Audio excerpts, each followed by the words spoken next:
I set the recording device on the table between us, and the click it made when it touched the wood was the only sound in the room.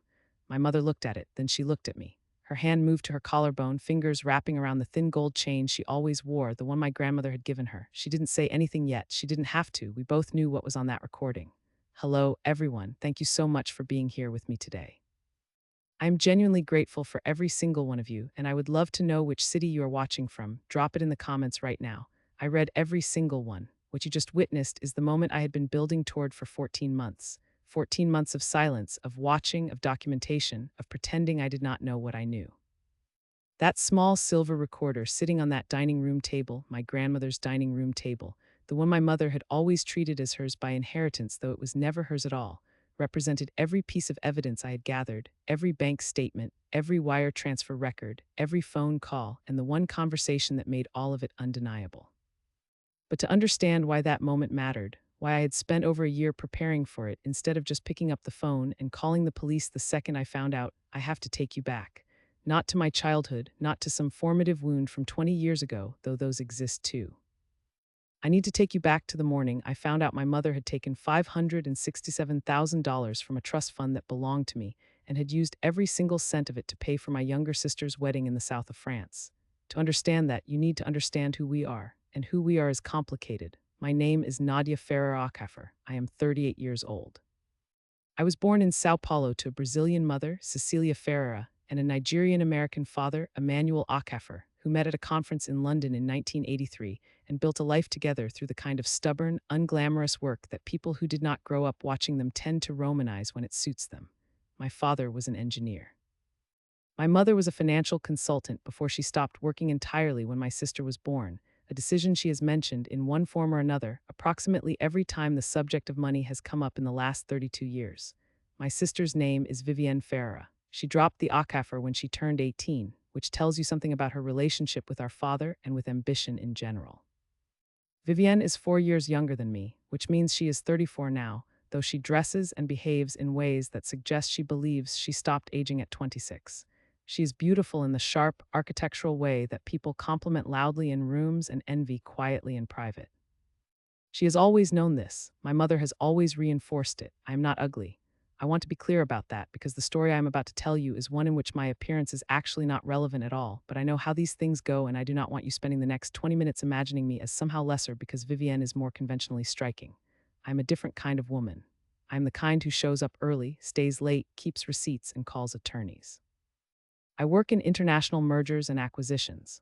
I have worked in this field since I graduated from the London School of Economics at 23 with a master's degree that I funded through a combination of scholarships and my own earnings from 2 years of working at a small investment consultancy in Lisbon.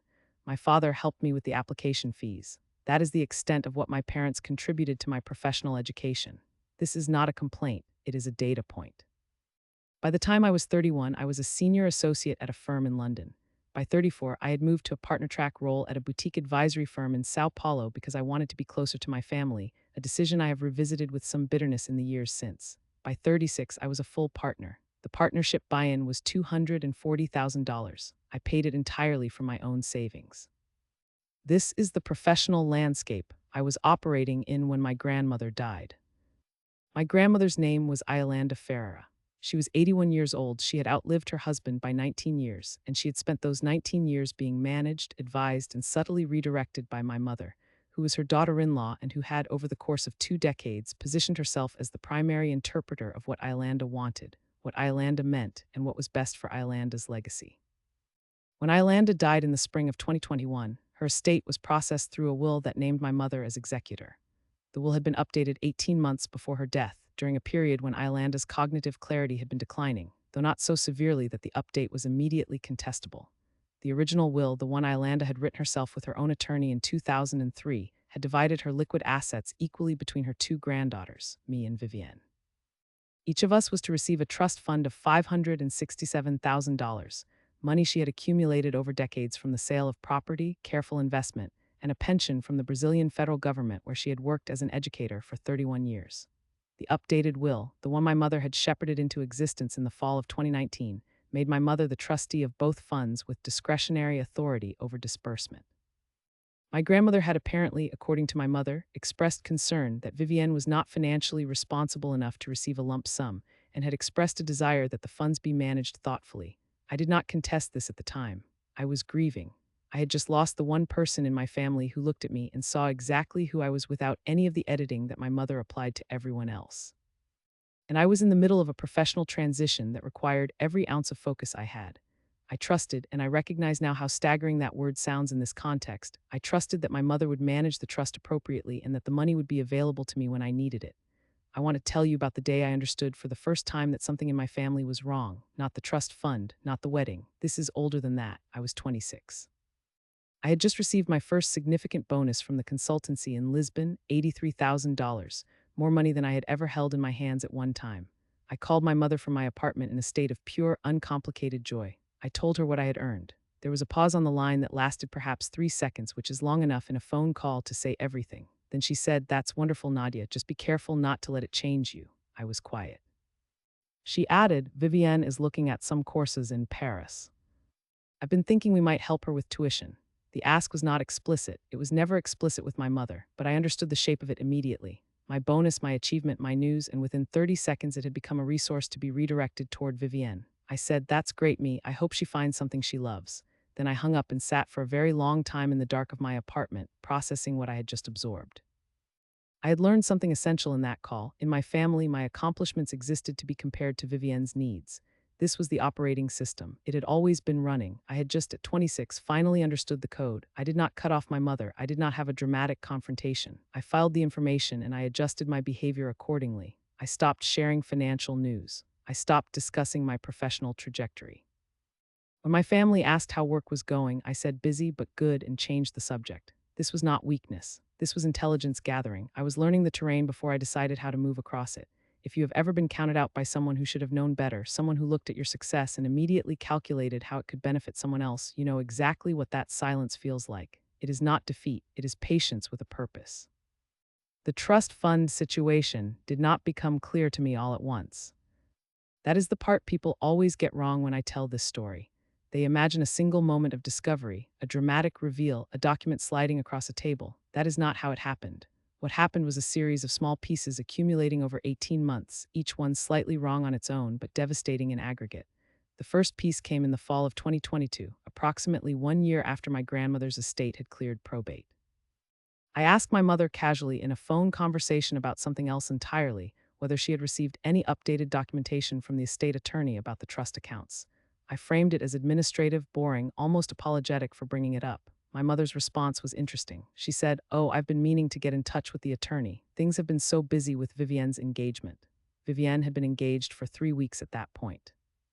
To a man named Dominic Cavallo, who was an architect based in Milan, whom she had met at a resort in Ibiza 8 months earlier, and who was, by every external measure, exactly the kind of person Vivienne had always been destined to end up with, polished, expensive, slightly vague about the source of his wealth, and utterly dazzled by her. I said, "Of course, no rush, I just wanted to make sure everything was properly set up." My mother said, "I'll look into it." She did not look into it.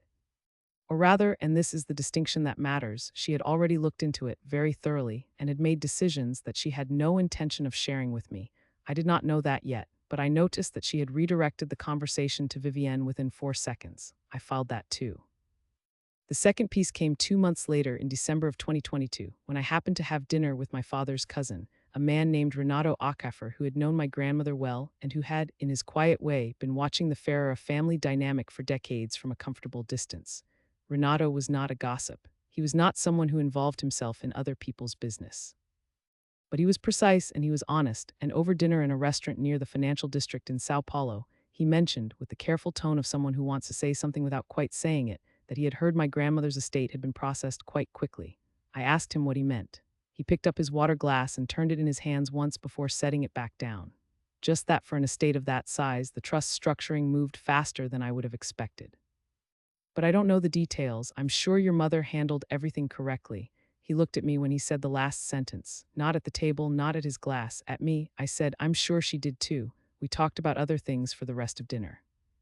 But when I got home that night, I opened my laptop and started reading everything I could find about trust fund management, discretionary trustee authority, and Brazilian estate law. I was not panicking. I was not even suspicious yet, not fully. I was doing what I always do when something feels misaligned. I was gathering information, and that was just the beginning. Vivienne and Dominic announced their wedding plans in January of 2023.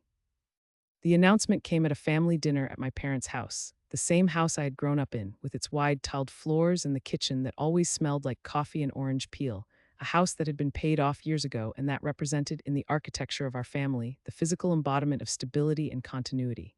Vivienne was radiant.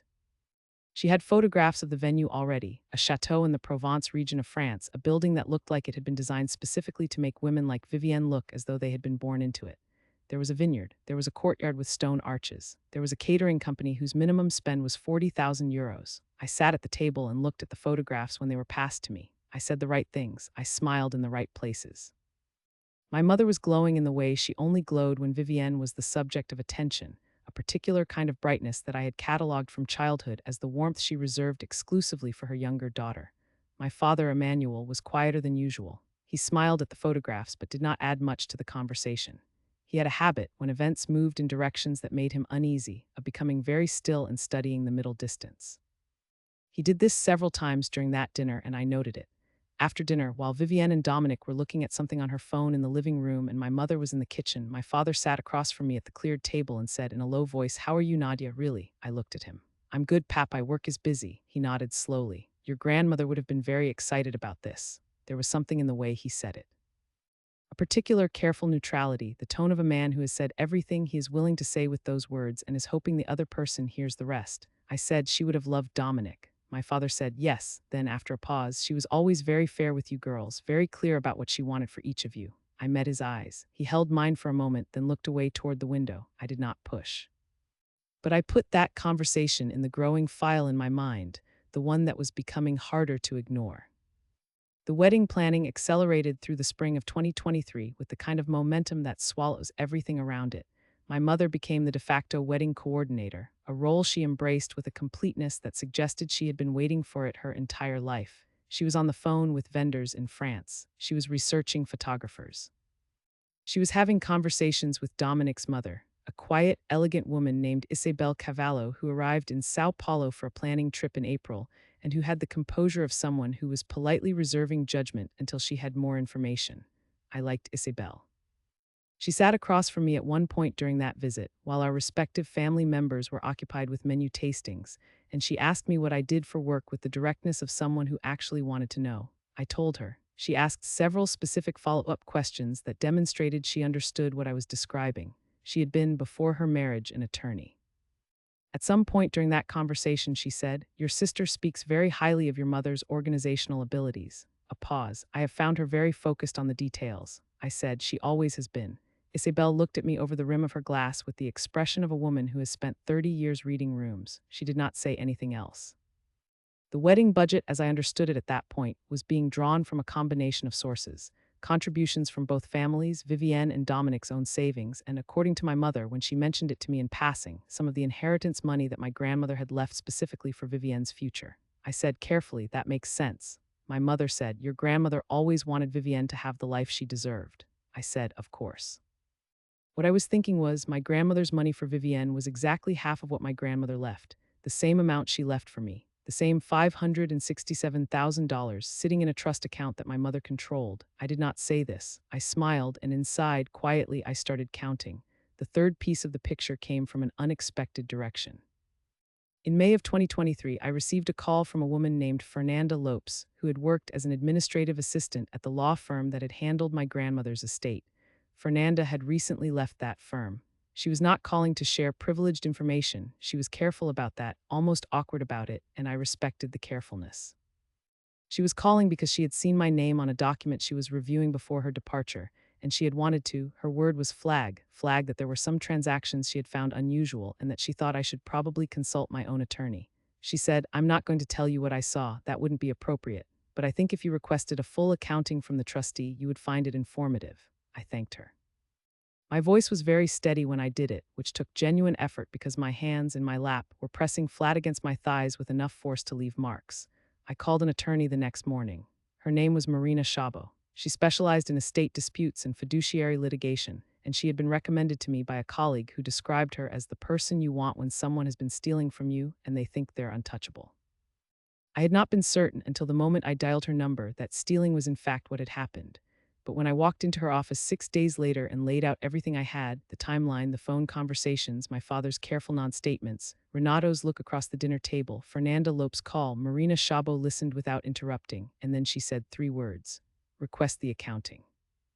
Under Brazilian trust law, a beneficiary has the right to request a full accounting from a discretionary trustee. It is a formal process. It creates a paper trail, and a trustee who has been managing funds appropriately has no reason to delay, deflect, or provide incomplete information in response to such a request. My mother received Marina's formal request letter on June the 3rd, 2023. I know the exact date because I have the certified mail receipt. She called me 3 hours after it was delivered. Her voice was the voice she used when she was performing calm over a foundation of fury, smooth on the surface, compressed underneath, like a river that looks still but is moving very fast. She said, "Nadia, I received a letter from an attorney's office today. Do you know anything about this?" I said, "It's just a routine request for accounting documentation, My attorney advised me it was standard practice." A pause. "Your attorney?" "Yes." Another pause. "I wasn't aware you had concerns about the estate." I said, "I don't have concerns, it's administrative." My mother said, "I see, then I wish you would come to me directly. This feels very formal." I said, "I didn't want to bother you with paperwork during all the wedding planning." She exhaled, a sound that was almost a laugh. Of course, you're right. I'll have everything together for you." She did not have everything together for me. What she provided 4 weeks later was a document package that Marina Szabo described in the privacy of her office as aggressively incomplete. It showed expenditures from the trust accounts, but categorized them in ways that were vague, overlapping, and in several places internally inconsistent. The total disbursements listed for my fund did not match the bank records that Marina had, through a separate legal process I will not detail here, obtained independently. The discrepancy was not small. It was not a rounding error or an administrative oversight. The discrepancy between what my mother's accounting claimed had been spent and what the actual bank records showed had been transferred was $561,000, my entire trust fund. Every cent of it, minus $6,000 that remained in the account, left there, I can only assume, to maintain the fiction that the fund was still active. Marina spread the documents across her desk and let me look at them for a long time without speaking. Then she said, "The transfers correspond in timing and amount to vendor payments that are publicly associated with a wedding event at Château Auvergne in Provence, France, confirmed for September of this year. My sister's wedding. My grandmother's money for me, all of it, used to pay for Vivienne's wedding in France." I sat in that office chair and I looked at the numbers and I thought about my grandmother. I thought about Iolanda, who had worked in a classroom for 31 years, who had saved carefully, who had told me when I was 12 years old, sitting in her kitchen in Sao Paulo, eating the rice cake she always made on Sundays, that women who controlled their own money controlled their own lives. She had pressed her hand over mine when she said it. Her hand was warm and small and absolutely certain. She had saved that money for me specifically. For the granddaughter she had watched show up early and stay late and keep receipts. And my mother had taken every cent of it and spent it on a wedding in France. I did not cry in Marina's office. I was aware of a pressure behind my eyes and a tightness in my chest that I recognized as grief, but I have a professional relationship with my own emotions and I understand how to defer them when deferral is tactically necessary. I told Marina to proceed. We discussed the approach. We discussed timelines, evidence thresholds, and the specific legal exposure my mother was facing. The word embezzlement is precise. It does not mean theft by a stranger. It means theft by someone in a position of trust, someone who is given access and authority specifically because they were supposed to be trustworthy. My mother had been appointed trustee of my fund because she was my grandmother's daughter-in-law, because the family trusted her, because I trusted her. She had taken that trust and she had spent it on stone arches and vineyard views and a catering company with a €40,000 minimum. Marina looked at me across her desk. "What do you want, Nadia? Full restitution in criminal referral or full restitution in civil settlement?" I thought about it for a long moment. I thought about my father, who had looked away from the window and said, "Your grandmother was always very fair." I thought about Vivienne, who may or may not have known where the money was coming from. I thought about the wedding that was 3 months away, the chateau that was already booked, the catering company that had already been paid. I said, "I want everything, but I want to choose the moment." Marina nodded slowly. She made a note. Then we planned. What followed was the most methodical 14 months of my life, and I used that number 14 months deliberately because it was not 14 months of patience. It was 14 months of construction. I was building something piece by piece that would be impossible to dismantle. The first thing Marina did was file a preservation motion that froze all assets in both trust accounts, mine and Vivienne's, pending the outcome of the accounting dispute. This was not a public filing. It did not appear in any newspaper. It was a quiet legal mechanism that ensured my mother could not move any more money while the investigation was ongoing. My mother was notified of this through her attorney. She had retained an attorney by this point, a man named Celso Drummond who had a reputation for being aggressive in family disputes and who had, in Marina's measured professional assessment, significantly underestimated what he is dealing with. My mother called me 3 days after the preservation motion was filed. This call was different from the previous one. The smooth surface was gone. She was not performing calm anymore. Her voice was tight in the way that voices get when the person speaking them is genuinely frightened and using anger to cover it. She said, "Nadia, I need you to understand that what you are doing is going to destroy this family." I said, "I'm just trying to understand what happened to my trust fund me. Your grandmother wanted this money to be managed responsibly. I made decisions that were in the best interest of the family." I said, "I'd love to talk about that, maybe through our attorneys." A pause.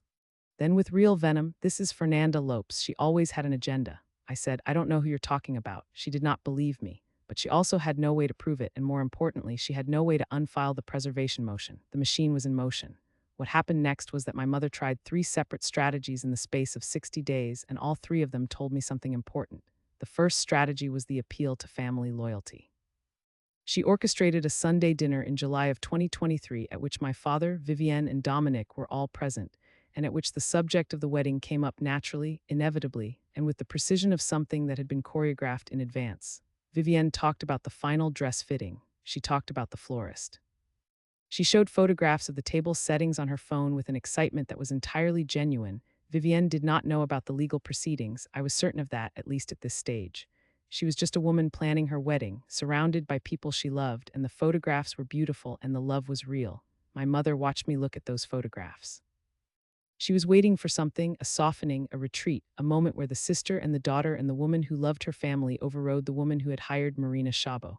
I looked at the photographs. I smiled. I said the right things. And inside, I was thinking about my grandmother's hand pressed over mine. The second strategy was the direct offer. Celso Drummond sent Marina a settlement proposal in August of 2023, a repayment plan of $200,000 over 4 years, with a mutual non-disclosure agreement and a withdrawal of all pending legal actions. $200,000 on $567,000 that had been taken from me without my knowledge or consent. My mother was offering to pay back 35 cents on the dollar, and she was asking me to sign a document preventing me from ever discussing it. Marina asked me how I wanted to respond. I said decline, and I want her to know we're expanding the scope of discovery. We were, in fact, expanding the scope of discovery, because in the process of pulling financial records, we had found something I had not expected. The transactions from my trust fund to the wedding vendors were clear. What was less clear, and what required an additional 3 weeks of forensic accounting to fully untangle, was a secondary set of transfers that had been made approximately 8 months before the wedding planning began. Smaller amounts, routed through a separate account that bore my mother's name and a business registration number I had never seen before. This was not wedding money. This was something else. The forensic accountant Marina brought in was a woman named Alyssa Nuns, who had worked with the Federal Financial Crimes Division for 11 years before moving to private practice. She sat across from Marina and me in a conference room in August of 2023, and she laid out a chart that showed the flow of funds with the clarity of someone who had been reading these patterns for a very long time.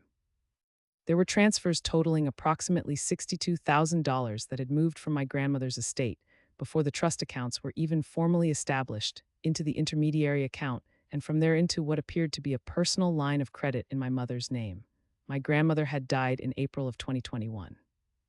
These transfers had occurred in May and June of 2021, in the weeks immediately following her death, during the period when my mother was managing the estate as executor. Nuns looked at both of us. She said simply, "This predates the wedding." Marina looked at me. She said, "This changes the nature of the case significantly." I said, "I know." The third strategy was the one that told me the most about my mother. In September of 2023, 2 weeks before Vivienne's wedding in France, my mother called me and asked me to meet her for lunch, just the 2 of us, at a restaurant near my office, which was unusual. She rarely came to this part of the city. I said yes, because at this point I had a rule. I said yes to everything that gave me more information. We sat across from each other at a window table. My mother ordered a glass of wine. I ordered sparkling water.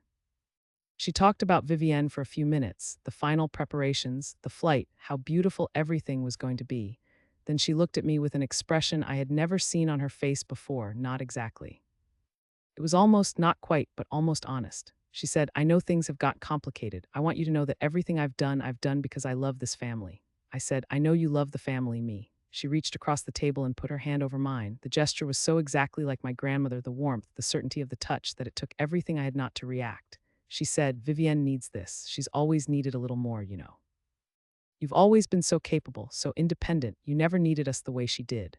I looked at her hand over mine. I thought about those words, you never needed us. I turned them over in my mind and looked at what was underneath them. In my mother's understanding of the world, needing was the currency of love. Vivienne had spent freely. I had been self-sufficient, and self-sufficiency in my mother's economy read as not loving enough rather than not asking enough. I said, I understand me. Squeezed my hand. She relaxed visibly. I said, can you do me one favor? Can you make sure all of the documentation from the estate is accessible, just so everything is on record? A flicker. Something moved behind her eyes and was suppressed immediately. She said, of course, I've always been transparent. I smiled. I changed the subject. We finished lunch. When I got back to my office, I sent Marina a message. It said, she's feeling safe. That means she hasn't found what we found. Keep going. Vivienne's wedding happened on the 14th of September, 2023. I was there. I wore a deep green dress that I had bought specifically because I knew my grandmother had loved that color on me. I stood in the courtyard of a chateau in Provence that had been paid for with my grandmother's money, and I watched my sister marry a man who genuinely loved her, and I felt something complicated and layered that I am still, honestly, working through. Vivienne was incandescent. The wedding was beautiful. Dominic cried when she walked toward him, which was the kind of thing that, under different circumstances, I would have been purely glad about. Isabel Cavallo sat beside me during the ceremony, and at one point she put her hand briefly on my arm and she said very quietly, your sister is very lucky. Then she paused and she said, you are very patient. I said, I'm good at waiting. She said, I know. And she looked at me in the way she had looked at me in Sao Paulo, with that reserved, intelligent precision, and I understood that Isabel Cavallo had noticed things.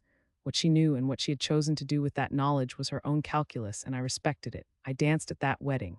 I gave a toast that made people laugh. I kissed my sister's cheek and told her I was happy for her and meant it, because the person I was angry at was not Vivienne.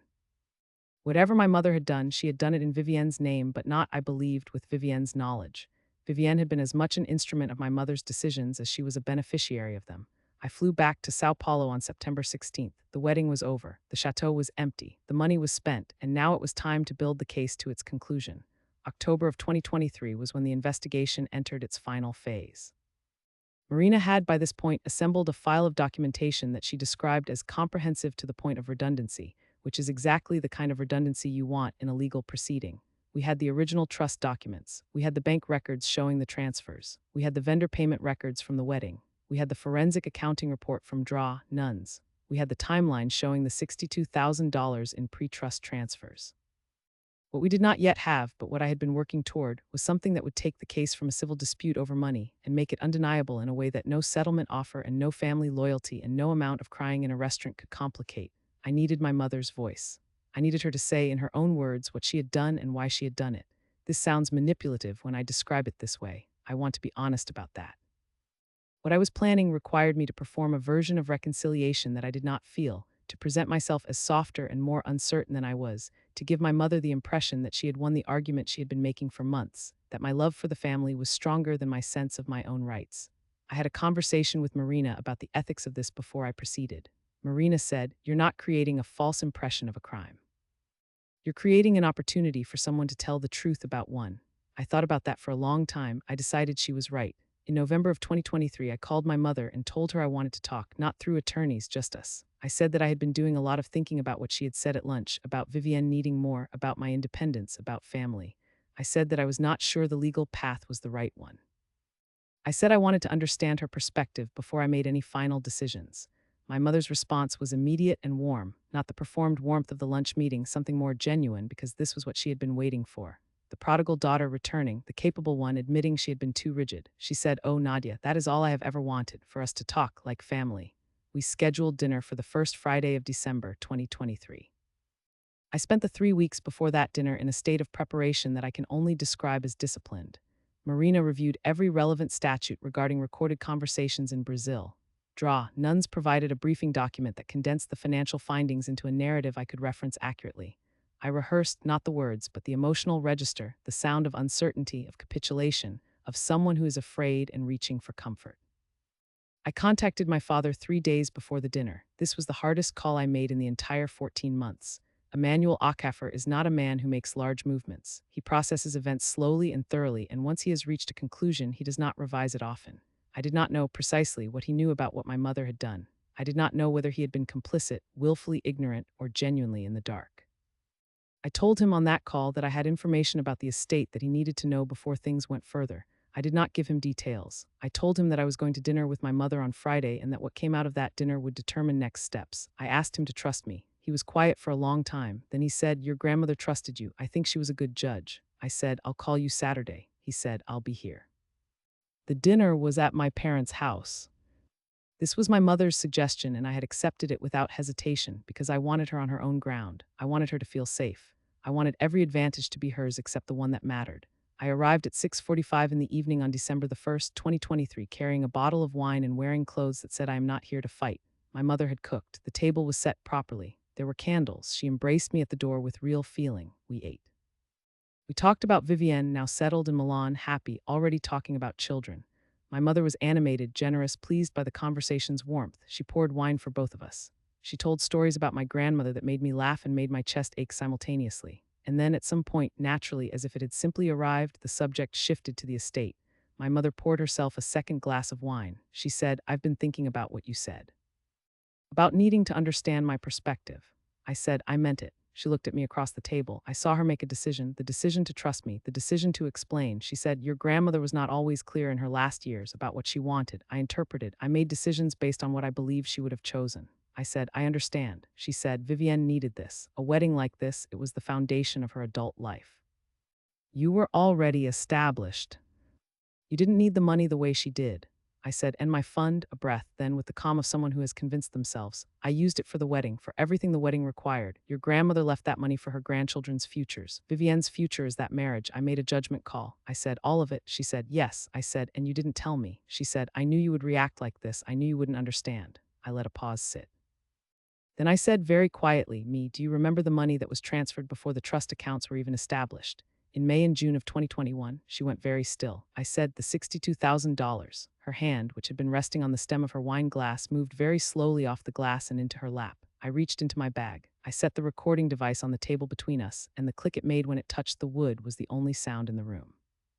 My mother looked at it, then she looked at me. Her fingers found her gold chain, wrapping around it the way they always did when she was cornered. She did not say anything yet. I opened the folder I had brought, the one Marina had prepared, the one that contained the court documents, and I slid it across the table to her. She looked at the folder. She looked at the recorder. She looked at me. She said very faintly, "Nadia." I said, "I played the bank recording." She drew a slow breath that moved through her whole body. Something in her face did what I can only describe as reorganizing, the warmth, the performance, the decades of careful management dissolving into something rawer and more complicated. She looked for one moment like the person she actually was beneath all of it. She gasped, her hand pressed flat on the table. I said calmly, "And I want you to understand how much effort that calm required. It's all here, the transfers, the vendors, the timeline. And me, there's a copy of this with Marina Szabo, and there's a copy with the Financial Crimes Division, and there's a copy with Papai." At the mention of my father, something shifted in her eyes, a recalculation, a realization that the walls she had believed were solid had been, for some time, entirely transparent. I said, "You have two options. You resolve this through the civil process with full restitution and a formal legal agreement, or we proceed with the criminal referral." I paused. "I would prefer the first option, but I need you to understand that I am fully prepared for the second." My mother sat at her own dining table, my grandmother's dining table, with her hands flat on the cloth and the court documents open in front of her, and she looked at me with an expression that contained, I think, everything. The anger was there. The fear was there, the grief was there. And underneath all of it, something I had not expected, a very small, very complicated recognition. She said, "You planned all of this." I said, "For 14 months." She said, "Nothing for a long time." Then, "I always thought you were the strong one." I said, "I am." The settlement was reached in February of 2024. Full restitution of $567,000 plus the $62,000 from the pre-trust transfers plus legal fees and compounded interest. The criminal referral was deferred contingent on full compliance with the repayment schedule. Marina structured the agreement with provisions that allowed for immediate reinstatement of criminal proceedings if any payment was missed, any asset was moved, or any third party was interfered with. My mother signed the documents in Marina's office on February the 19th, 2024, with Celso Drummond beside her and the expression of a woman who has, for the first time in a very long time, no more moves left. My father called me that evening. He said, "Your grandmother would have been proud." I did not say anything for a moment. Then I said, "I think she already was." Vivienne found out 3 months after the settlement. Not from me, from Dominic, who had found out from Isabel, who had apparently known more than I had realized, and who had, in her quiet, precise way, waited until the legal process was complete before having a conversation with her son. Vivienne called me from Milan at 11 in the morning on a Tuesday, and she cried for a long time before she could speak. When she finally spoke, she said, "Nadia, I didn't know." I said, "I know you didn't." She said, "How did you, all of that time at the wedding, you danced with me, you gave that toast?" I said, "You're my sister. None of what she did is your fault." She said, "I don't know how to, what do I even do?" I said, "You don't have to do anything. It's handled." There was a long silence. Then Vivienne said very quietly, "I'm sorry I always got more." I thought about that for a moment. I thought about being 26 and calling home with my first big bonus and hearing the silence before the redirect. I thought about every Sunday dinner, every comparison, every moment when my accomplishments had been measured against Vivienne's needs and found to be currency rather than achievement. I said, "You got what she decided to give you. That was never about you." Vivienne said, "I want to be different with my kids." I said, "Then you will be." I still talk to my sister. We are not close in the way we might have been if our childhood had been different, but we are honest with each other now in a way we never were before, and I think there is more foundation in that honesty than there ever was in the performance we were both trained to maintain. She came to Sao Paulo in June of 2024 without Dominic, just her, and we spent a weekend together that was uncomfortable and real and necessary. She held my grandmother's photograph on the last morning and did not say anything for a long time.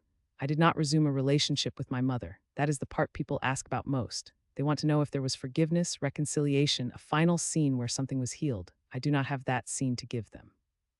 What I have is something more complicated, an understanding. My mother believed, genuinely I think, that she had done what was best for the family. She had a hierarchy of need in which my self-sufficiency exempted me from consideration and Vivienne's fragility made her the priority. She had operated from that hierarchy for decades without examination, and when the opportunity arose to use resources she controlled to serve that hierarchy, she had used them. None of that makes it right. None of it makes it less than what it was, a betrayal of trust, a theft from her own mother's memory, a choice to take what was not hers because she had decided she knew better than the person who had earned it. My mother and I have a formal, managed relationship now. We are in contact, we are civil. We will probably always be in contact, because the alternative is a severance that affects people I love, my father, my sister, eventually Vivienne's children who are not yet born but who I already intend to know. I have made my peace with managed. Managed is honest. Managed does not require me to pretend. My grandmother's money is mine. It is invested. It is working. In a way that I think Iolanda, who pressed her warm hand over mine and said women who control their own money control their own lives, would have found exactly appropriate. I did not learn strength from this experience. I want to be clear about that too, because there is a version of this story in which the protagonist discovers her power, and that is the moral. I had the strength before. I had it at 26 when I filed the silence instead of reacting. I had it through every Sunday dinner and every redirected phone call and every moment I was underestimated by someone who should have known better. The experience did not give me anything I did not already have.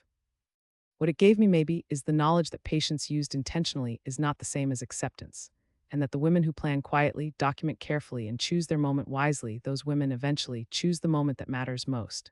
The settlement was signed. The legal machine had done its work. And yet, what I have told you so far is only the architecture of what happened, the bones of it. I have not yet told you about the room where it all came apart in front of witnesses. I have not told you about the meeting that preceded that room, the one where my mother believed she had finally brought me to heel. I have not told you about the performance I gave in that meeting, which was, if I am being honest, the best work of my life. Let me take you back 4 months. October of 2023. The wedding was over. The chateau was empty. I had returned from France. I had begun the final phase of building the case with Marina, and my mother, advised, I assume, by Celso Drummond, had decided that the best strategy was to present me with a finalized offer before the investigation could widen further. Celso Drummond called Marina in the second week of October and requested a formal mediation session, not a court proceeding, a private session with both parties and their attorneys at a neutral location. Marina told me about the call and asked how I wanted to proceed. I said, accept it, but I want to choose the location. We chose a conference room at a hotel in the EMBEZZLED district, neutral ground, professionally managed, with cameras in the corridor that I noted specifically when I visited the space the day before the meeting. The room itself had a long oval table, 6 chairs, a projector screen, and windows that overlooked the street. I arrived 20 minutes early. I sat with my back to the windows. My mother and Celso Drummond arrived at 2 in the afternoon on October the 18th, 2023. My mother was dressed formally, a charcoal blazer, a silk blouse, her hair done carefully. She looked like a woman who had prepared. She looked like a woman who expected to close a transaction. Celso Drummond was in his late 50s, compact and confident, with the practiced smoothness of a man who spent his career in rooms like this one settling things before they became too expensive for his clients. He nodded at Marina when he came in. He did not acknowledge me directly for the first 30 seconds, which I noted. It was a technique. I was meant to understand that I was the subject of the proceedings rather than an equal participant in them. Marina and I sat on one side of the table. My mother and Celso sat on the other. There was a moment of administrative settling, water poured, papers arranged, recording consent established for the mediation record, and then Celso folded his hands on the table and said, "We appreciate everyone coming today. I think we all want the same thing. Resolution that keeps this matter private and preserves the family relationship." Marina said nothing. She has a gift for the strategic silence. Celso continued, "My client has prepared a revised offer that I believe represents genuine good faith." He slid a document across the table, $250,000 payable over 3 years in exchange for a full release of claims and a confidentiality agreement. I looked at the document, $250,000. On $567,000 that had been taken from me, plus the $62,000 from the pre-trust transfers. Less than 40 cents on the dollar, and a confidentiality agreement that would prevent me from discussing what had happened with anyone, including, I noticed in paragraph 7, any financial regulator or law enforcement body. My mother was watching me read. I could feel her gaze from across the table the way you feel sunlight shifting, a directional warmth that changes when it moves. She was reading my face. She was looking for the thing she had always looked for when she watched me, the calculation behind the composure. I put the document down. I let my shoulders drop a fraction. Not dramatically, just the kind of small physical deflation that happens when someone is absorbing something difficult. I had practiced this in front of a mirror the night before, not because I am a performer by nature, but because I understood that the next 90 minutes required me to give my mother exactly what she needed to see in order to lower every guard she had. I said quietly, "Can I have a moment?" Celso said, "Of course." I pressed my fingertips to my forehead and was still for perhaps 10 seconds. Then I looked up and said, "I've been going over and over this, the cost of litigation. The effect on the family." I let a breath come out slowly. "Vivienne just got married. My father is caught in the middle of this. I've been lying awake trying to figure out if this is worth what it costs." My mother's posture changed across the table, a small thing. She straightened very slightly, and the set of her jaw softened by the amount it softens when she believes she is about to get what she wants. Celso said, "These concerns are completely understandable." Marina was beside me. I did not look at her, but I felt her stillness, the particular quality of stillness that belongs to someone who knows exactly what is happening and is very carefully not reacting to it. I said, "What are the terms of the confidentiality agreement exactly? Who does it cover?" Celso walked me through it. I asked questions that sounded like the questions of someone trying to understand rather than someone documenting the answer. I asked about the payment schedule. I asked about what would happen if a payment was missed. I asked, in a voice that I kept at a carefully uncertain pitch, whether the agreement would prevent me from discussing what had happened with my own therapist. Celso said it covered third parties in a professional context. He said, "We can discuss carve-outs." I said, I need to know that my mother and I can still talk about this, between us, as a family." My mother leaned forward slightly. She said, "Of course we can talk. This is just to make sure it doesn't go any further than it needs to." "You mean legally?" "I mean publicly, in the press, through channels that damage everyone." Her voice was measured, but I knew that voice. I had been cataloging that voice for 38 years. Beneath the measurement was certainty, the certainty of a woman who believed the hard part was almost over. I looked at the document again. I picked up the pen that was lying on the table beside it, the pen that Celso had placed there with the particular deliberateness of a man who wanted it to be available. I turned it in my hands once. I let my lip tremble, not much, just enough, not because I was sad, because I needed her to see sadness. I needed her to see a daughter who had fought as long as she could and had finally, exhaustedly, arrived at the conclusion that the cost was too high. I said, "Can we add language that specifically excludes conversations between me and my father? He's been so upset about all of this. I want to be able to talk to him without worrying about violating something." Celso glanced at my mother. My mother nodded once. Celso said, "We can include that. Direct, immediate family communication excluded." I said, "Okay," a pause. "Okay, I think I want to resolve this." Across the table, my mother let out a breath that had been held for a very long time. She pressed her lips together and then relaxed them. She said, "Nadia." Her voice was soft in a way I associated with moments she believed were reconciliations. "I'm glad." I said, "I need to go through this with Marina before I sign anything. Can we take a short break?" Celso said, "Of course."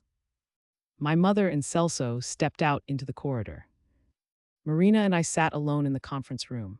Marina looked at me. I looked at her. She said very quietly, "You're not signing this." I said equally quietly, "No, but I need her to think I am." Marina said, "The clause in paragraph 11. I said, "I saw it." Paragraph 11 of the confidentiality agreement contained a provision that, in its language about the settlement's exclusivity, inadvertently confirmed the nature of the transfers being settled.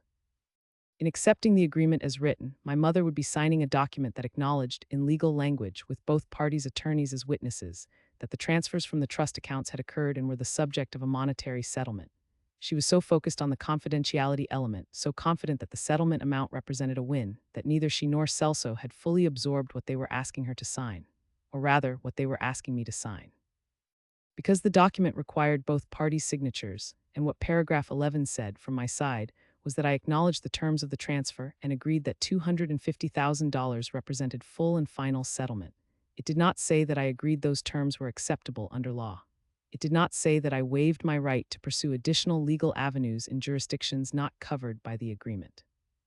And Marina had, in the 48 hours before this meeting, filed a preliminary notice with the Federal Financial Crimes Division, not a full referral, not yet, but a notice of potential relevant activity, a notice that predated any settlement agreement and therefore could not be extinguished by one. My mother was about to sign a document that confirmed the transfers, in a settlement that covered civil claims only, while a federal notice of potential financial crimes sat on a desk in a government building with a timestamp from 2 days prior. She thought she was closing the door. She was, in fact, opening a window she would never be able to close. Marina and I had 10 minutes. I used them to review the document one final time, to note the specific language in paragraph 11, and to take a photograph of the relevant pages with my phone, not for any evidentiary purpose, but because I wanted the record of what had been presented to me, in what form, on this specific date. When my mother and Celso came back into the room, I was sitting with my hands folded on the table and an expression that I had calibrated to convey someone who has made a decision and is at peace with it, however uncertainly. Celso said, "Have you had a chance to discuss?" I said, "I have." I picked up the pen. "I just want to say before I sign that I hope we can move forward from this. I don't want to be in conflict with my family." My mother said, "That's all I've ever wanted." I signed the document. My hand moved across the line with a slight, visible unsteadiness, not a tremor, but the kind of small imprecision that belongs to hands that are signing something under emotional duress. I signed it and put the pen down and looked at the signature for a moment as if I was still deciding whether I was sure. Celso collected the document. He said, "We appreciate everyone's cooperation today. This is the best outcome for all parties."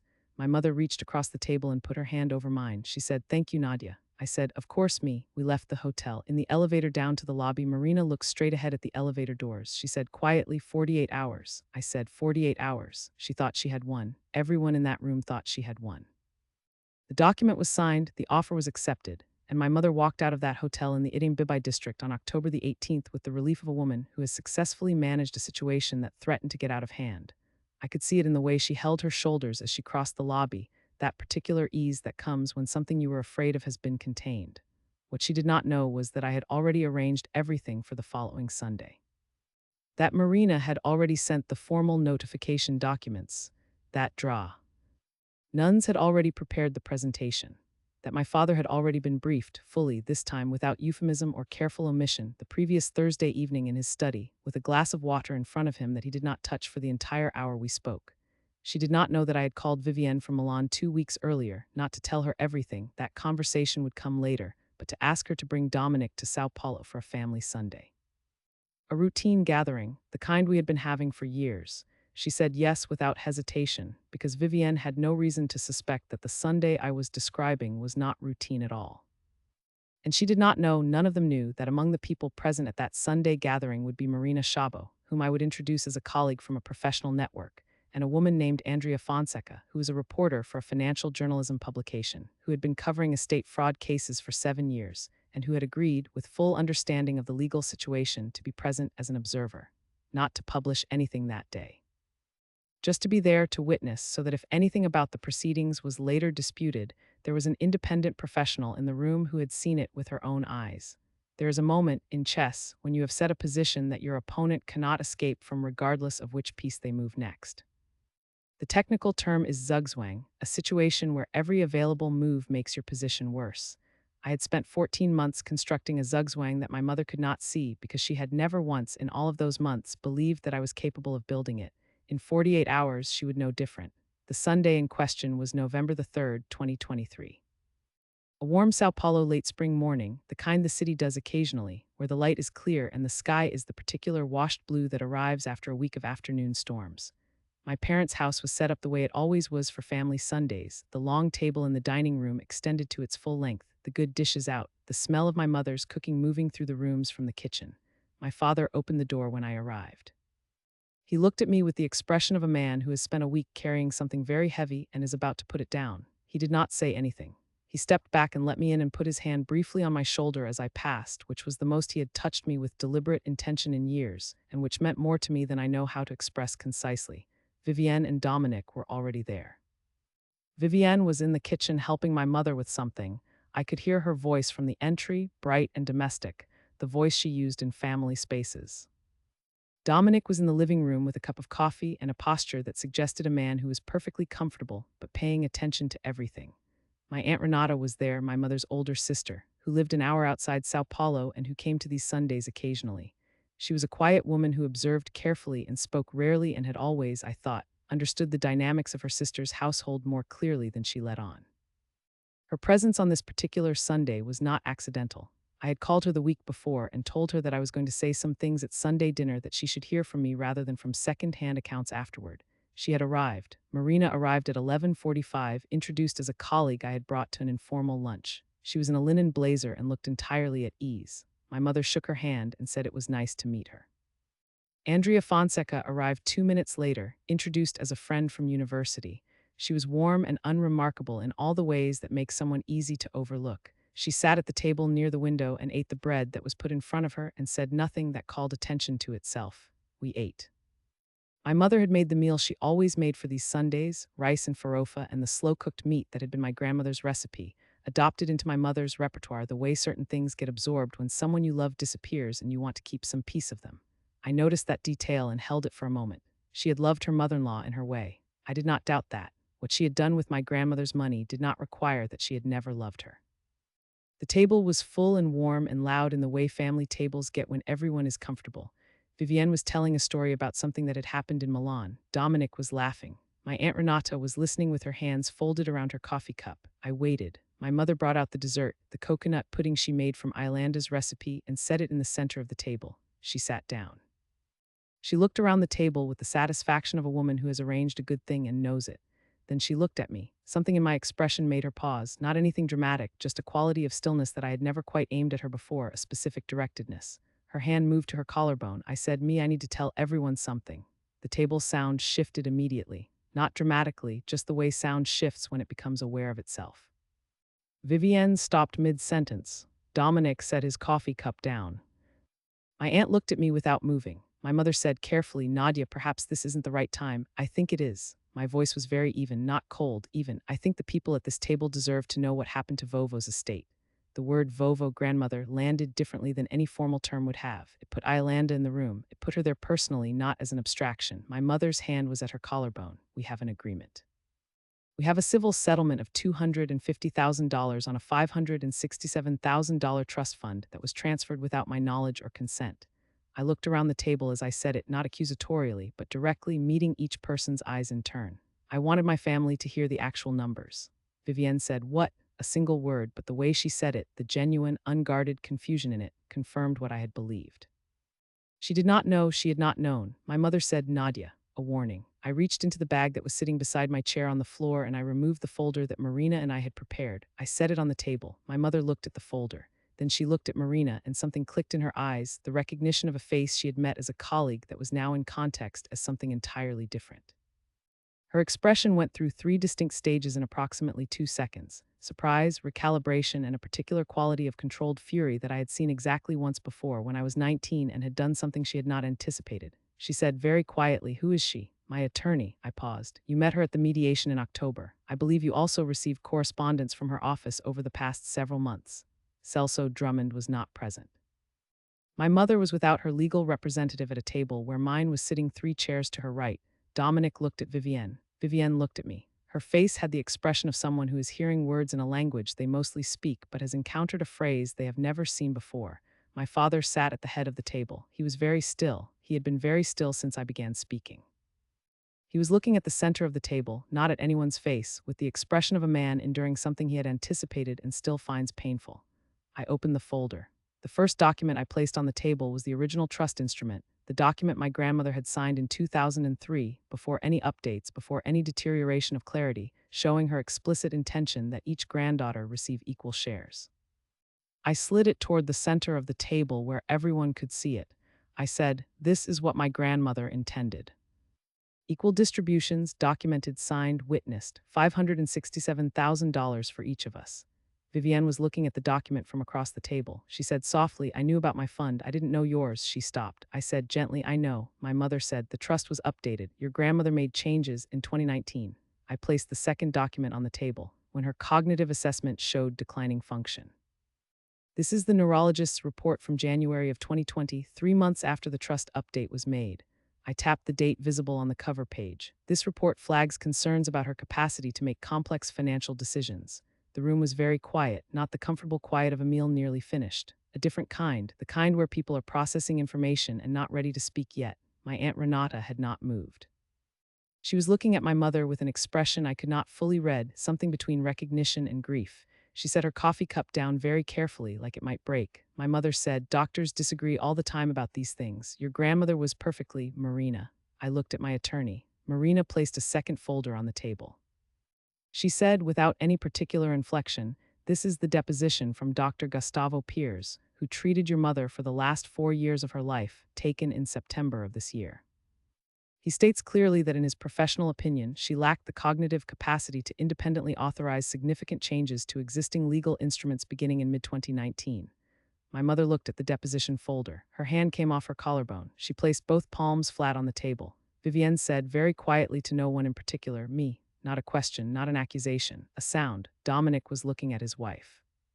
He had the quality of a man who is deciding whether to speak and has concluded that silence is correct. My mother said, you are attacking your grandmother's memory too. This is not what this is. I made decisions to protect this family. Everything I did was to protect. The transfers happened over 14 days in July and August of 2022. I placed the third document on the table.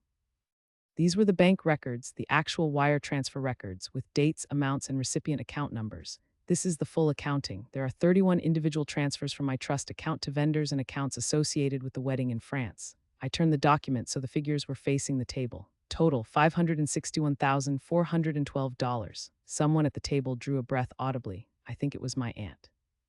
Vivienne made a sound that was not quite a word. My mother said, "Your sister needed, I know what you believed she needed." I kept my voice measured. I was not performing evenness now. I was genuinely even because I had spent 14 months arriving at this moment, and I was not going to make it about anger. I'm going to give you the opportunity to say it in your own words because I want everyone at this table to understand your reasoning. My mother looked at me, a long, still look. Then she said with a composure that cost her something, "Your sister has always needed more support. You've always been capable, independent.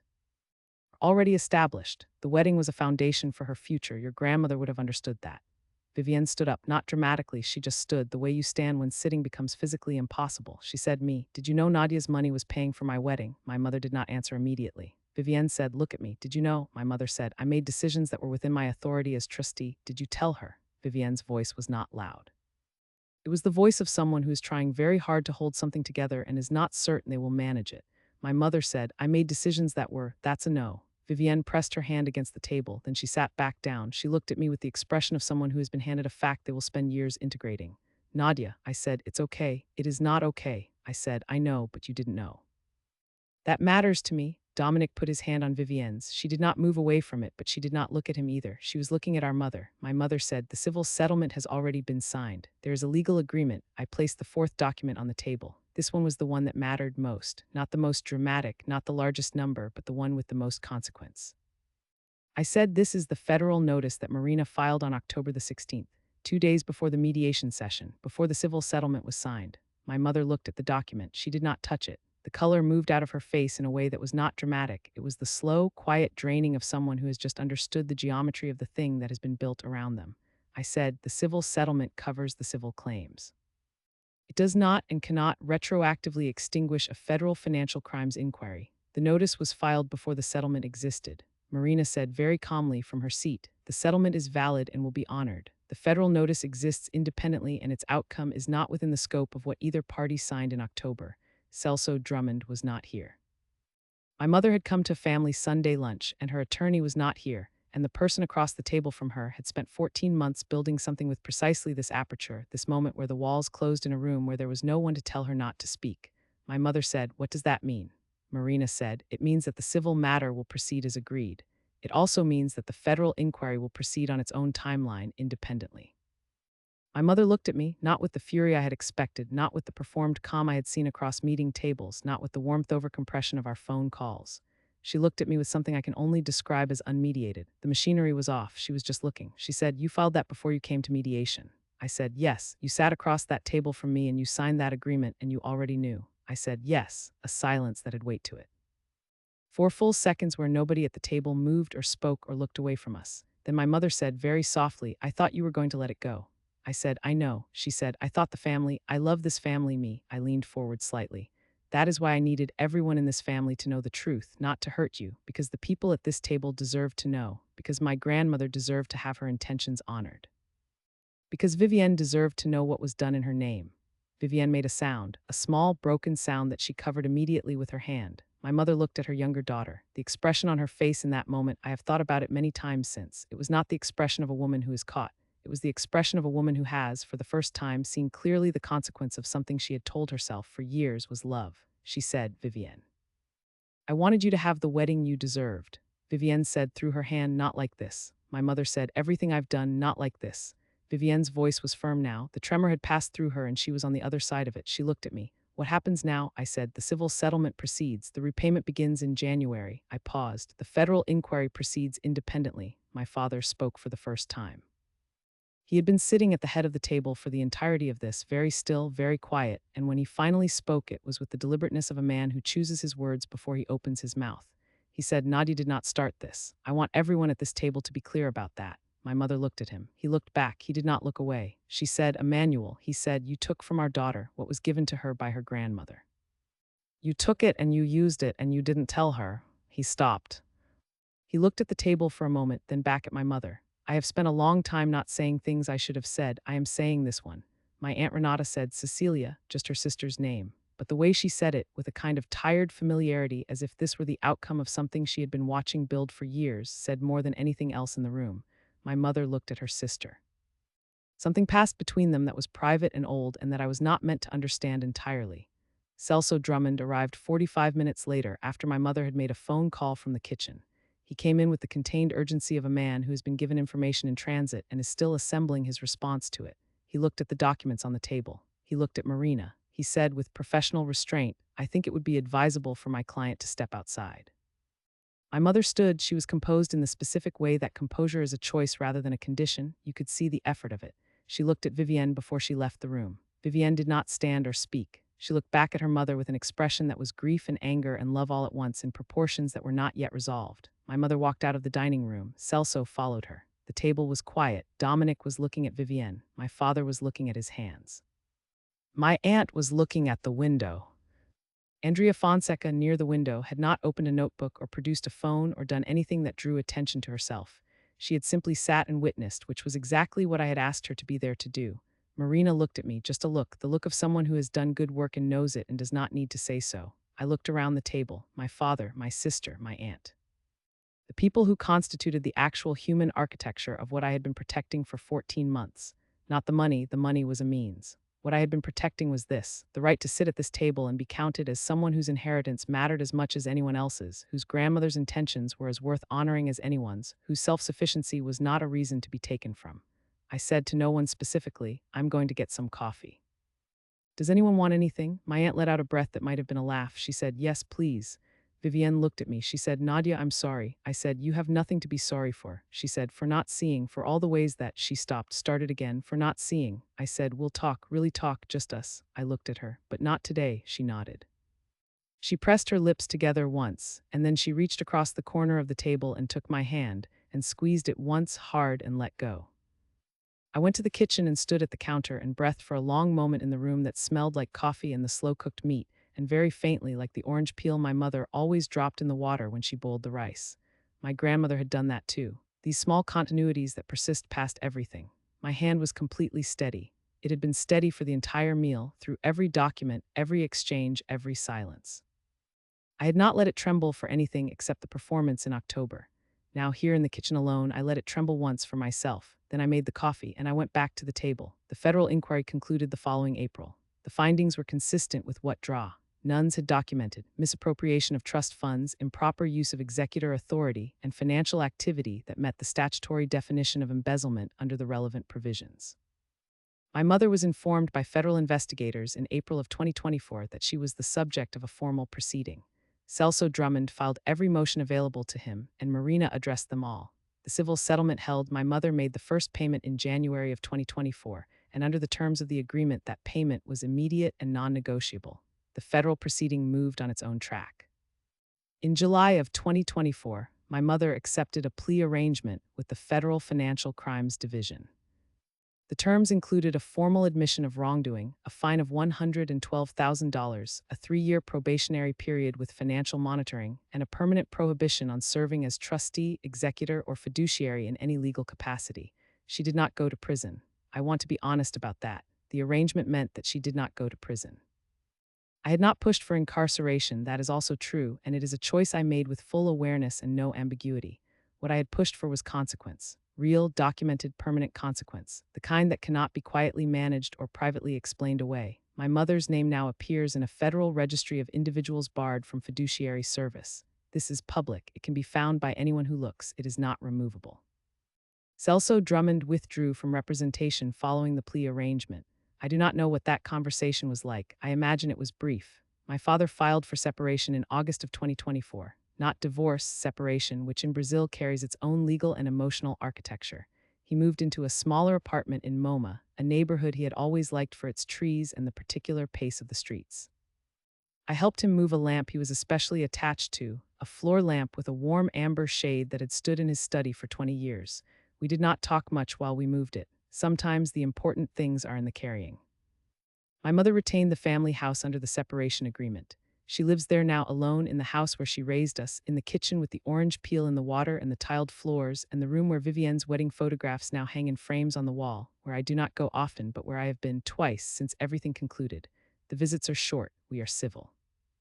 There is something in her face when she looks at me now that was not there before, a kind of directness that the management previously covered.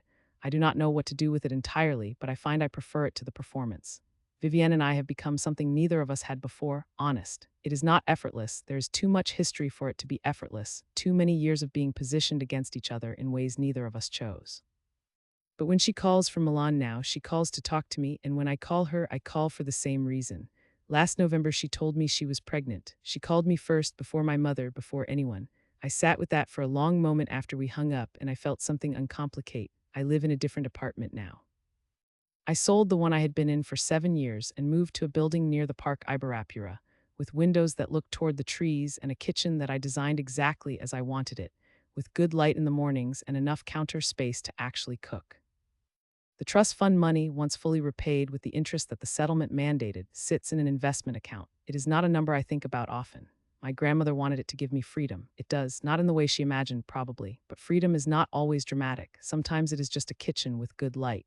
Marina Szabo had drinks with me in February of 2024, 2 weeks after the first civil payment came through. She said, raising her glass, 14 months. I said, 14 months. She said, I have had clients in this situation who settled for 30 cents in the first week, who signed things they didn't read because they wanted it to be over. I said, it was never going to be over that way. She looked at me. No, it wasn't. What I want to tell you, and this is the closest I will come to a lesson, because I am not interested in lessons, I am interested in the truth, is that patience is not the same as passivity. Waiting is not the same as accepting. There is a kind of strength that does not announce itself, that does not storm out of rooms or make speeches, that sits at tables and signs documents and carries lamps and makes coffee and keeps every receipt. I have had that strength my entire life. This experience did not create it. It just finally had a stage large enough to be seen. My grandmother pressed her hand over mine when I was 12 years old and told me that women who control their own money control their own lives. She was right, and she was right about something more than money, I think. She was right about the kind of clarity that comes from knowing what belongs to you, not just legally, not just financially, but in the deeper sense of knowing your own worth well enough to refuse to let it be managed, redirected, or decided by someone else. If you're sitting somewhere right now, watching this, and someone in your life has been treating your achievements as resources to be redistributed and your independence as a reason you need less, I want you to hear this. Self-sufficiency is not a forfeit. Capability is not consent. The fact that you can survive without something does not mean someone else has the right to take it from you. Hit that like button if this story reached something in you. Share it with someone who needs to hear it. And comment the word Iolanda below for every woman who saved carefully, trusted honestly, and deserved better than what was done in her name. I will read every single one.